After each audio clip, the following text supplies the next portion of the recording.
Hello, ഞാൻ Akbar, civil engineering consultant.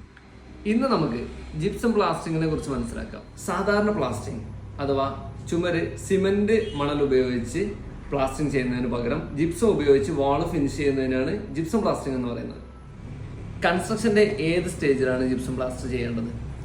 പുറം ചുമരുകൾ സിമന്റ് പ്ലാസ്റ്റർ ചെയ്ത് 7 to 14 ദിവസം കഴിഞ്ഞ ശേഷം ഇന്റീരിയർ വാളിൽ നമുക്ക് ജിപ്സം പ്ലാസ്റ്ററിങ് ചെയ്യാം. ജിപ്സം പ്ലാസ്റ്ററിങ് കൊണ്ടുള്ള ഗുണങ്ങൾ: സർഫസ് നല്ല സ്മൂത്ത് ആയിരിക്കും, പിന്നീട് നമ്മൾ പുട്ടി വർക്ക് ചെയ്യേണ്ട ആവശ്യം വരുന്നില്ല, ചെലവ് ചുരുക്കാനും പറ്റും, ടെമ്പറേച്ചർ കുറവായിരിക്കും, നോർമൽ ടേപ്പിന് അപേക്ഷിച്ച് സമയം കുറവാണ്, ഒരാഴ്ചക്കൊക്കെ നമുക്ക് പെയിന്റിംഗ് വർക്ക് സ്റ്റാർട്ട് ചെയ്യാൻ പറ്റും.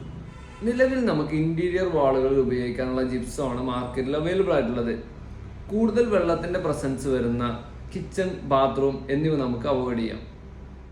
ഇതിന്റെ മെറ്റീരിയൽ ക്വാളിറ്റി നമുക്ക് എങ്ങനെ മനസ്സിലാക്കാം?